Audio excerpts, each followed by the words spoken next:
Welcome to Sound Unlimited for all things newsy, juicy, sporty, tasty, and more. That fight of Floyd and Julius, it's not real. That thing is just a movie. It's fiction. These are buddies. So Floyd has been sent to go and manage JZ and that MK party and Nhlamulo. So it's a big fiction, my brother. These people are buddies like this. They are together. Could this be true given that former Secretary General of the MK party, Floyd Shivambu, who, by the way, is still a member, has publicly stated that he did not have confidence in the party? He announced the leadership of the Mayibuye Consultation Process, which mainly comprises of former leaders and members of the MK party. He said many members were not happy with how the MK party was being run. He even implied that it was a family party and said people should move away from such parties.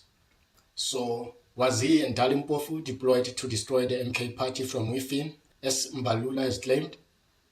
You'll be the judge, because he is certainly draining the MK party of its members and is daring the party to fire him.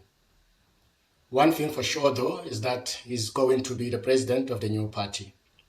This is what he said. The overall composition of the leadership of Mayibuye Consultation Process is not only Mkhonto Wesizwe members, but a substantial number come from former members and leaders of Mkhonto Wesizwe, because of a correct observation that in its current configuration and direction, majority of MK members, including those that remain, they are not pleased with the manner in which the organization is run. That is a fact that defines a lot of members. A lot of people had trusted that this is an organization that is going to come in to be a replacement of the disappearing and dissipating former liberation movement, the ANC. But in its current configuration, the MK is not a viable vehicle to fight the battles of the people of South Africa in its current configuration.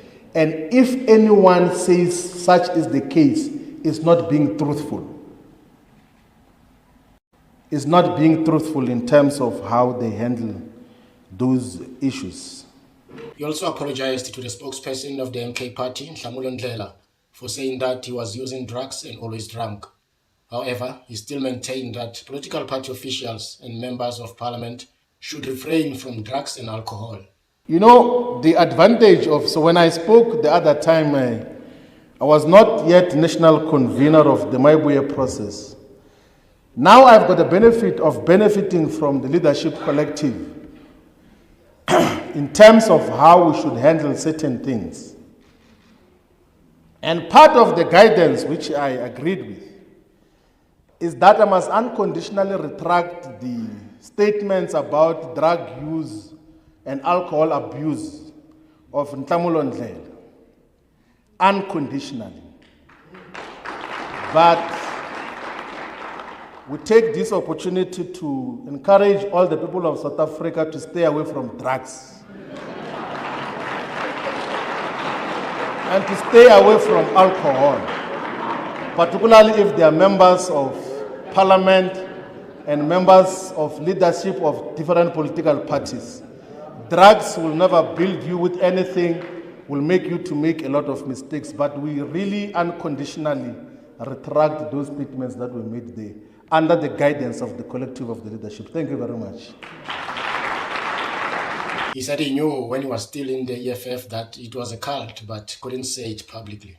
I was asked on 2 different occasions by J.J. Taban if the EFF is a cult organization, because a lot of people were observing from outside. And of course, as a deputy president at that time, I said there's no cult. And he said, no, they were democratic. But what is very interesting is that J.J. Taban offers PR services to the EFF. So, in his private capacity, he's a PR consultant. And then as a journalist, he asks you if there's a cult so that he can clean up And then I become used as part of the PR paid work as well on different platforms. That is what we were dealing with. Ferrer said that he was prepared to meet MK Party President Jacob Zuma at some point to appraise him of these latest developments. I did say in several occasions, and I'll stick by that, that the relationship between myself and President Zuma is a respectful relationship which will remain as such forever. We'll always respect President Zuma. The office of President Zuma and the people that work through him and the people that we sometimes communicate through when he cannot talk to me directly have on several occasions since the 19th of June's press conference said that President Zuma is asking for a meeting. And then I indicated that it will not be possible to go to meet with him in KwaDaKwaDunusa because there were several meetings and engagements which we had here in Gauteng, and indicated that if and when we finish this process, I will not have a problem to go and appraise President Zuma that we are in a process of consultation. And this consultation might culminate in formation of a political party or a movement. I did say that this is not some secretive engagement. It's not an underground movement. It's an open engagement of persuasion in terms of how to move forward. And no one must feel guilty to be associated with this process. We will appraise him and we'll tell him the reasons why we think that the MK in its current configuration can be a trusted weapon in the hands of the people of South Africa. And it's not a critic that we are saying in secret. We're not gossiping. We can write perspectives. We can give even far much more deeper confidential information as to why an organization in its current configuration can't lead a liberation project. It's not a secret talk. It's an open talk which we will raise with him that this is what is, and he's aware of the dynamics that I at play. And majority of members of the organization know that the internal dynamics inhibit it or makes it impossible for it to be a fighting instrument as a collective. There can't be a movement that will fight for people's liberation if it is not defined by a deep sense of internal discipline and stability. Thanks for watching.